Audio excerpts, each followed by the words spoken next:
This is Heliox, where evidence meets empathy. Independent, moderated, timely, deep, gentle, clinical, global, and community conversations about things that matter. Breathe easy, we go deep and lightly surface the big ideas.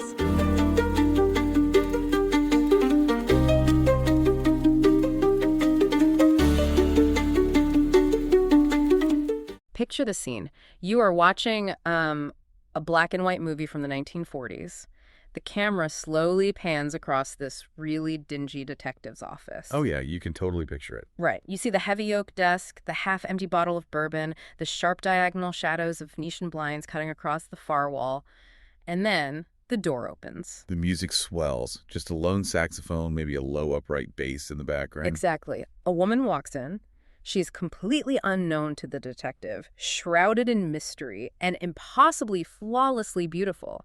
In that exact fraction of a second, before she even speaks a single line of dialogue, you, the viewer, know something with absolute certainty. You know she's going to ruin this man's entire life. Yes. We don't even question it, right? We instinctively understand the script, the trench coat, the rain against the frosted glass, and the beautiful stranger who represents total destruction. It feels like a very specific mid-century American Hollywood invention. I mean, we call her the Femme Fatale. Right. It feels artificial, like a set piece constructed by studio executives just to sell movie tickets. But when you leave the Hollywood backlot and step into the vast, complex world of global anthropology, that script gets completely turned on its head. It really does. Because the narrative of the dangerously beautiful stranger isn't a modern invention at all. It is arguably one of the oldest, most pervasive human anxieties on record. Yeah, we have basically been operating under the assumption that the femme fatale is a byproduct of hard-boiled detective fiction from the 20s or 30s. A stylistic choice. Right. But the research we are exploring today completely shatters that timeline. Today, we are looking at an incredibly comprehensive global anthropological study. It was conducted by William Jankowiak and his team.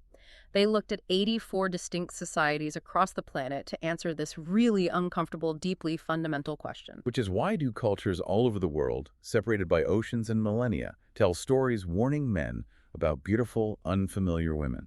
Exactly. And the rigor of this study is, well, it's what makes it so compelling. We aren't just looking at Western fairy tales or a few isolated myths here. No, not at all. The researchers dug into the folklore of South American foragers living deep in the Amazon basin, indigenous Australian groups, West African agriculturalists, all the way to modern urban populations in East Asia. It's massive. It is. They wanted to settle a massive ongoing debate in the academic world. Is this fear of the dangerous woman simply a tool of patriarchy and social control? Or is it a hardwired evolutionary warning system about the terrors of human attachment? So if you are someone who loves untangling a good myth, or if you have ever just been completely baffled by the psychology of human attraction, you are going to hear these ancient campfire stories in a completely new way. You might even realize how your own brain is wired to react to them. Yeah, totally. And I mean, the sheer scale of the data Jankowiak used is just staggering. To do this properly, Jankowiak didn't just randomly pull folklore collections off a library shelf. He anchored the research in something called Murdoch and White's Standard Cross-Cultural Sample. Which, for those of us who don't spend our weekends poring through anthropological databases, sounds like a very intense spreadsheet. Oh, it basically is. It is essentially the holy grail of cross-cultural datasets. It was originally compiled in 1969, and it consists of 186 culturally distinct societies. Okay. Wow. Yeah, and the brilliance of this sample is that it was mathematically designed to avoid geographical bias. Because if you only study societies in Europe, your data just reflects European history, right? Exactly. The Murdoch and White sample ensures you have a true representative slice of the full spectrum of human cultural diversity. You get everything from highly complex empires to small egalitarian nomadic bands. That makes sense. So Jankowiak used this foundational sample, supplemented it with deeply detailed ethnographies, and narrowed it down to 84 diverse societies for this specific investigation. And the methodology they applied to those 84 societies was just brutal. They read every single available folktale that had been translated and recorded in those ethnographies. Thousands of narratives. Thousands. I mean, some societies had a handful of tales passed down. Others had massive multi-volume collections. The researchers were scanning all of this text, line by line, looking for a highly specific narrative motif. The coding parameters were incredibly strict. They were searching for any story featuring a male protagonist who suffers severe harm, profound loss, humiliation, or death. A bad time, basically. A very bad time. But it had to be explicitly following an involvement with a woman, and not just any woman. The text had to describe her as physically attractive, and crucially, she had to be unfamiliar or socially ambiguous to the man at the start of the story. So she couldn't be a known neighbor or like a childhood friend? No, she had to be an outsider. Right. And when you actually look at the stories that met these criteria, the sheer terror and the bizarre creativity embedded in them is astounding. Different cultures found incredibly vibrant, geographically specific ways to express this exact same fear. The cultural localization of the motif is one of the most fascinating aspects of the data. Let's start in West Africa. In the folklore of the southern Nigerian Igbo people, there's a prominent tale explicitly titled A Pretty Stranger Who Killed a King. Right to the point. Very literal. The narrative follows a powerful king who encounters an exceptionally attractive woman he has never seen before. He's completely overwhelmed by her beauty, seduces her, and brings her into his inner circle. He basically lowers every defense he has. Exactly. And once she is entrenched in his life, the beautiful stranger reveals her true nature as a witch, and she decapitates him while he sleeps. Wow. And the power dynamic in that story is the key. The protagonist isn't a naive peasant, He is a king. The culture is signaling that no amount of status, wealth, or political power insulates a man from this specific vulnerability. The biological pull of physical attraction completely overrides the caution and strategic thinking that a leader should theoretically possess. We see that same overwhelming of defenses across the world in South America, too. Among the Makovi people, the folklore features fox as trickster narratives. Ah, right, the shapeshifters. Yeah. In one of the most prominent stories, a chaotic trickster fox literally transforms its physical shape into a gorgeous human woman. She uses this superficial disguise to seduce a man into marrying her. And the story makes a point to emphasize that this marriage doesn't just ruin the husband. It spreads. Exactly. The disguised fox destroys anyone in the surrounding community who attempts to intervene or save him. In anthropology, the trickster archetype carries a very specific weight. A trickster represents the disruption of social order. Okay, so it's not just a monster. It's chaos. Precisely.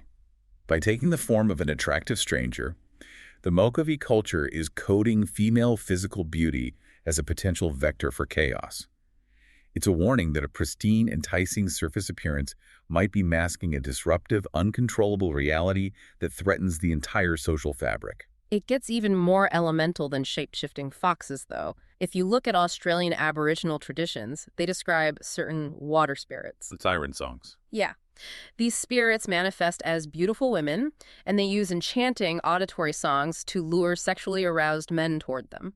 The men are so enticed by the visual and auditory cues that they willingly follow what is essentially a hallucination straight into a watery grave. They literally drown pursuing an illusion. The inclusion of the song is a brilliant sensory detail, honestly. It represents a complete sensory override. The male protagonist in the Aboriginal tale loses his rational faculties entirely. He is depicted as being driven purely by this sudden, intense arousal toward an unfamiliar entity to the point of ignoring immediate physical danger. Looking at all these stories side by side, it feels like we are downloading software in 84 completely different languages and finding the exact same malware warning popping up on the screen, like, warning, unfamiliar attractive file detected, do not click, system failure imminent. That is a great way to put it. The cultural mechanism functions exactly like a warning system. Anthropologists like Holly Matthews have long pointed out that folklore is rarely just passive entertainment. It has a job to do. Exactly. These are moral, cautionary architectures. They are consciously employed to shape real-world behavior, demonstrating how a seemingly ordinary instinctual action, like pursuing a pretty stranger, can lead directly to catastrophic consequences. I hear that, but I find myself deeply skeptical about how much this applies outside of ancient history. Yes. Well, we are talking about witches, trickster foxes, and water spirits. It is very easy to dismiss these as old, isolated myths from a time when the natural world was terrifying and poorly understood.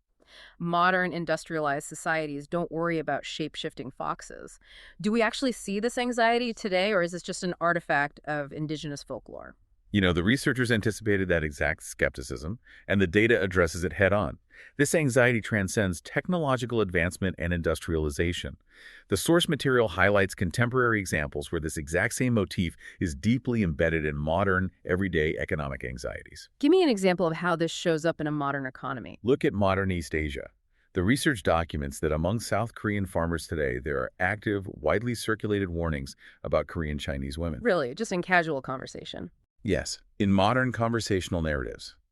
These women are explicitly labeled as seductresses.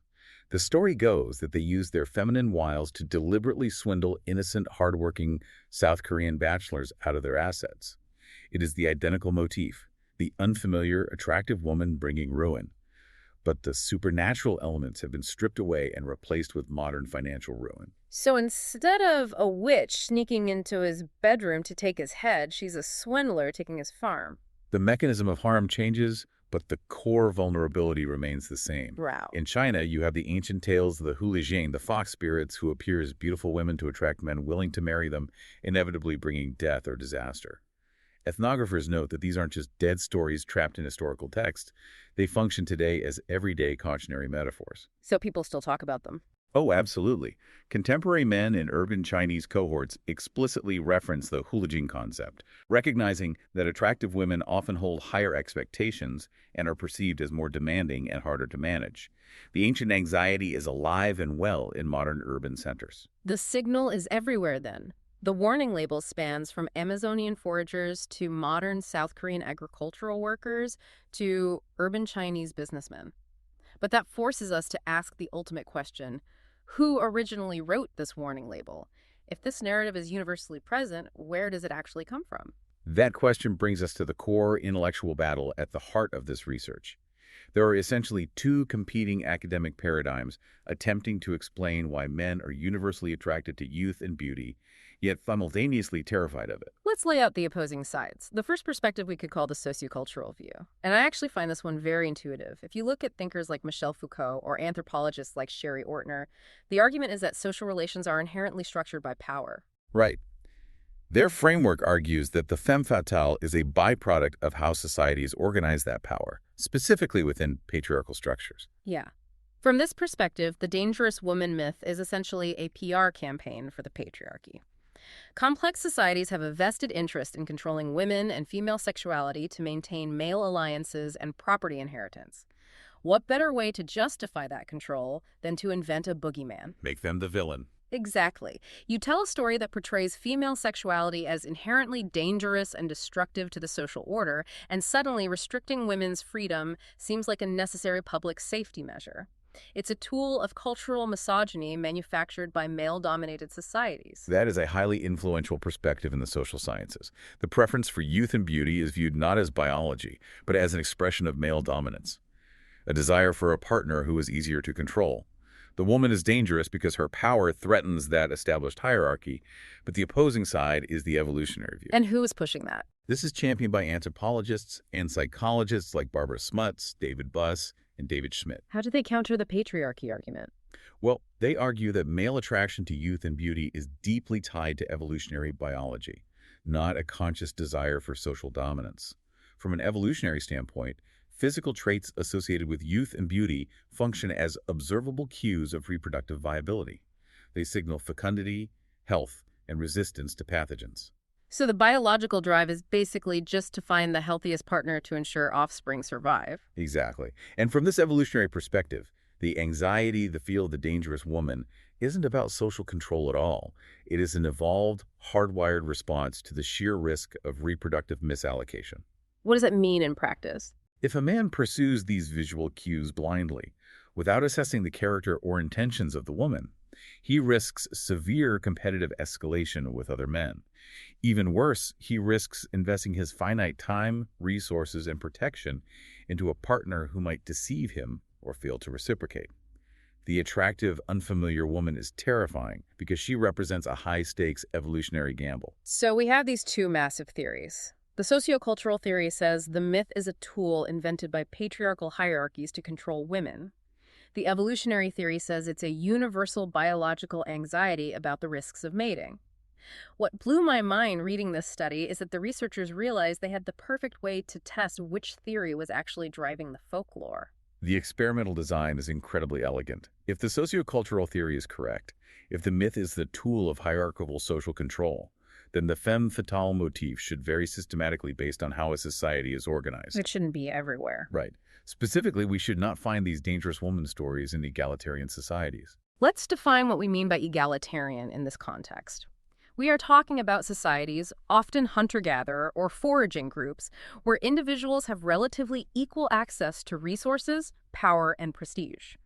These are cultures where the institutionalized misogyny, the strict property inheritance laws, and the complex social hierarchies that Foucault points to simply do not exist. Exactly.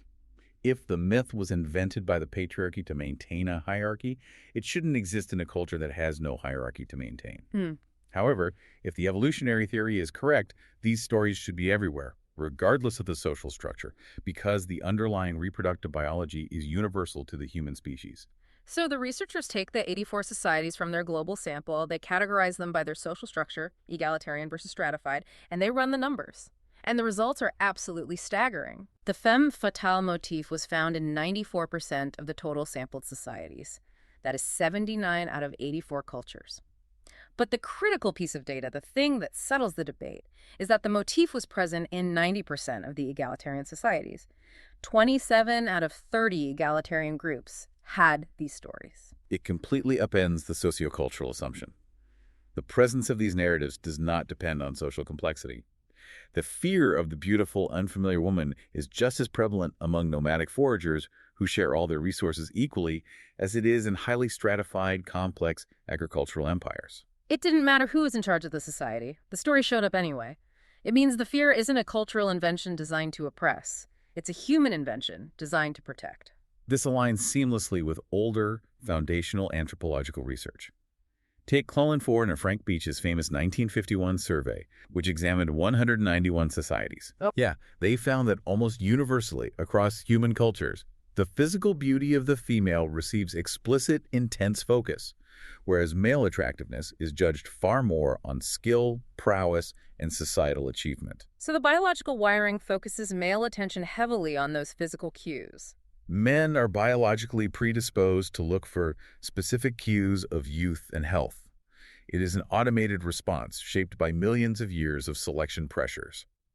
But the folklore data reveals the dark side of that biological wiring.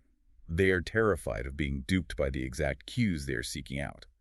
They desire the beauty, but they fear the beauty. It's like walking around with a metal detector that is permanently tuned specifically for gold. You can't turn it off, but the moment it beeps, the moment you finally find that shiny gold, you instantly panic. Because you don't know what else is there. Exactly, because what if it's a trap? What if it's fool's gold? What if someone put it there specifically to ambush you while you were distracted? And the reason the metal detector goes off, the reason the panic sets in, is because the psychological mechanisms are calibrated to a constant trade-off between intense attraction and severe risk. The cultural context shapes the specific expression of the trap, whether it is a Mokovi fox spirit or a South Korean swindler, but the underlying architecture of the anxiety is universal. But this brings us to what I consider the absolute core of this entire exploration. The biggest misconception we have about this trope. When we think of the femme fatale, the guy in the trench coat, the sailor lured by the siren, we bring a very specific assumption to the table about what the man is actually doing wrong. We assume the narrative is a warning about the dangers of unchecked lust. Right. We view it as a classic tale of sexual impulse control. A man is thinking purely with his biology. He ignores the glaring red flags because he wants a quick, illicit fling, and as a punishment for his lust, he ends up getting his head chopped off by a witch. We assume the moral of the story is, control your primal sexual urges or you will be destroyed. That man as sexual predator or man driven purely by libido interpretation is deeply embedded in how modern audiences read these myths. But the researchers didn't just count the number of stories. They did something much smarter. They coded the underlying motivations of the men in the stories. Why were these male protagonists actually pursuing these dangerous women? And this is where the entire narrative of the lustful man collapses completely. The data on male motivation is the most surprising revelation in the entire study. When they analyzed the motives, only a tiny fraction of the societies, just 6 out of the 84, framed short-term sexual gratification as the primary driver for the male protagonist. 6 Out of 84, that's practically a rounding error. It's statistically insignificant in the broader pattern. Instead, when the motive was clear in the narratives, an overwhelming 89% of the societies, 42 out of 48 where motive could be determined, emphasized something completely different. The male protagonist was seeking long-term commitment, marriage, affection, or deep emotional attachment. The stories actually depict men as the ones getting emotionally in over their heads. They aren't getting destroyed because they want a one-night stand. They are getting destroyed because they want to move in together. They want a pair bond. The harm arises from the man's overcommitment to an imagined, idealized relationship to the stranger. He projects his desire for connection onto her, ignores the reality that he doesn't know her character or her community, and seeks to bond. To understand why this specific behavior, seeking long-term attachment with a stranger, is so evolutionarily terrifying, we have to look at the frameworks that govern human mating strategies. So if the danger isn't about the physical act of sex, what is the evolutionary danger of wanting to settle down? It comes down to parental investment theory, which was originally articulated by evolutionary biologist Robert Trivers in the 1970s. Okay, what does that dictate? The theory predicts that the sex that invests more biologically in offspring, typically females and mammals due to gestation and nursing, will be highly selective in choosing a mate. But humans are unique. While men are capable of short-term mating strategies, human societies are heavily structured around long-term pair bonding, where men invest massive amounts of time, resources, and protection into their offspring. Because a human father is expected to stick around and provide for years. Exactly. Because of that massive required investment, mating errors for a human male are incredibly costly. If a man commits his resources, his physical protection, and his emotional bandwidth to a partner who is deceptive, non-reciprocating, or unfaithful, it is an evolutionary disaster. He squanders his finite resources and loses his chance to reproduce successfully elsewhere. Settling down with the wrong person is evolutionarily far more dangerous than just sleeping with the wrong person. The commitment is the vulnerability. That vulnerability leads directly to another evolutionary concept, error management theory, developed by Marty Haselton and David Buss. The human brain evolved a cognitive bias to overdetect certain extremely costly errors. It's like the smoke detector principle. You want your smoke detector to be slightly overly sensitive. It is annoying if the alarm goes off occasionally when you burn a piece of toast, but that is a minor inconvenience compared to the catastrophic failure of the alarm staying silent when the house is actually on fire. Perfect analogy. For a man assessing a highly attractive, unfamiliar woman, the cognitive fire is the risk of misallocating his life's resources. The cost of a false positive, believing she's trustworthy, committed, and safe when she actually isn't, is catastrophic to his evolutionary fitness. Therefore, his brain is wired to be highly suspicious. It generates anxiety to prevent that catastrophic error, even when the visual cues of attraction are blindingly strong. So the folklore we've been talking about is the cultural manifestation of that evolutionary smoke detector going off. She's too pretty, you don't know her family, you don't know her history, danger, danger. And the final piece of the puzzle is how these women are depicted in the stories. It involves costly signaling and deception. The dangerous women, the trickster foxes, the water spirits, the witches, are depicted as exploiting those very evolutionary cues. They mimic high reproductive value. They fake it. Yes. By appearing exceptionally beautiful and youthful, they create a massive blind spot in the male brain. The intense attraction actually reduces caution. The man sees the cue, idealizes the stranger, and rushes toward attachment before verifying her true nature. They're essentially hacking the human operating system. The physical beauty is the bait, but the trap is the pair bonding mechanism itself. This research fundamentally changes how we understand the femme fatale. It isn't a warning about dangerous women. It is a warning about the dysregulation of the pair bonding mechanism itself. It's the danger of our own desire to attach. The real danger isn't her beauty. The danger is the man's own biological urge to attach his life to that beauty before he is verified if she is actually a safe reciprocating partner. This connects to another massive piece of cross-cultural evidence. William Jankowiak, the same researcher behind the Dangerous Woman study, co-authored a landmark paper in 1992 with Edward Fisher. They set out to demonstrate the near universality of romantic love. And what did they find? They documented evidence of a romantic passion in roughly 92% of human societies.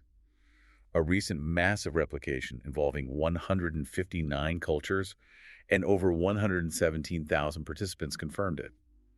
Emotional attachment and romantic love are recurrent, dominant features of human social life, We were an intensely, undeniably pair-bonding species. Love really is everywhere. And because love is everywhere, the vulnerability of love is everywhere. In the past, early psychoanalytic theories, heavily influenced by Freud, tried to claim that the fear of the dangerous woman was rooted in castration anxiety. They argued that men unconsciously feared women due to deep-seated terrors of physical genital mutilation. Which honestly always sounded like a massive leap of logic. The cross-cultural data proves it is a leap. The evidence does not support castration anxiety as a universal mechanism. Explicit references to genital harm in these folktales appear in only a tiny, culturally localized minority of the sampled societies.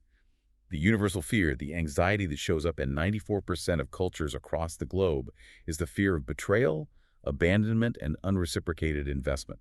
It is the terror of giving your heart, your resources, and your life to an illusion. This reframes everything. It means the dangerous woman isn't actually a monster lurking in the dark. She is a mirror. She is a reflection of human emotional vulnerability.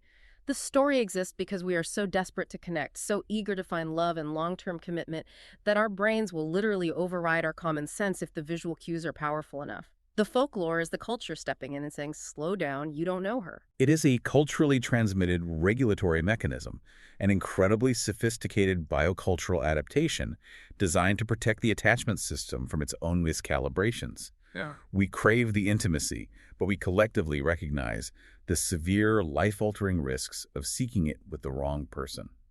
Think about the journey we just took. We started in a smoky detective's office with a movie trope, and we traveled through 84 different societies. We looked at the Nigerian Igbo, the Mokovi in the Amazon basin, the Aboriginal traditions in Australia, and the modern economic anxieties of South Korean farmers.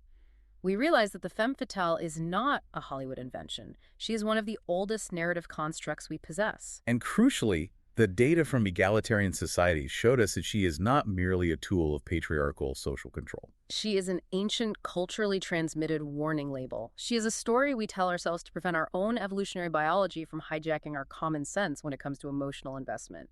It is the ultimate cautionary tale about the blinding power of human attraction. If we take this evolutionary psychology and apply it to the world we live in right now, it leads to a very unsettling thought experiment. I think we have to go there. What is it? Think about the core mechanism. For thousands of years, human beings have sat around fires, creating elaborate myths of shape-shifting foxes and water nymphs. We did this to warn each other about the dangers of being tricked by physical cues of beauty and youth in strangers. We needed those stories because the visual cues were so powerful they could bypass our rational judgment and trigger our deep-seated attachment systems prematurely. The message was always, don't immediately marry the flawless stranger who just wandered into the village. Now consider the technological environment we navigate today. You carry a device in your pocket where you swipe through thousands of unfamiliar, highly filtered, digitally altered faces every single day. These are artificially enhanced cues of reproductive value. And increasingly, those faces, those visual cues, can be entirely fabricated by AI or complex algorithms. They aren't even attached to a real human being, let alone a trustworthy one. The visual cues are stronger than ever, and the stranger is entirely synthetic. If human culture naturally generates dangerous woman folklore to protect our attachment systems from being hacked by visual deception, what happens now? What are the cautionary myths our culture is going to have to invent tomorrow to survive the era of digital dating? The algorithms have figured out exactly what visual cues trigger our pair bonding instincts, and they are feeding them to us at an unprecedented industrial scale. We are essentially swimming in an ocean of digital water spirits, and our ancient evolutionary biology has absolutely no idea how to handle it. We are going to need some new folktales, and we are going to need them quickly. Thank you for joining us on this exploration. The next time you see that classic cinematic scene, the rain on the window, the shadow on the blinds, and the beautiful stranger walking in, remember that your ancestors were telling that exact same story around a fire thousands of years ago. And they weren't warning you about her, they were warning you about yourself. Question the myths, question the algorithms, and stay curious. Heliox is produced by Michelle Brucker and Scott Bleakley. It features reviews of emerging research and ideas from leading thinkers, curated under their creative direction with AI assistance for voice, imagery, and composition. Systemic voices and illustrative images of people are representative tools, not depictions of specific individuals. Thanks for listening today. 4 recurring narratives underlie every episode. boundary dissolution, adaptive complexity, embodied knowledge, and quantum-like uncertainty. These aren't just philosophical musings, but frameworks for understanding our modern world.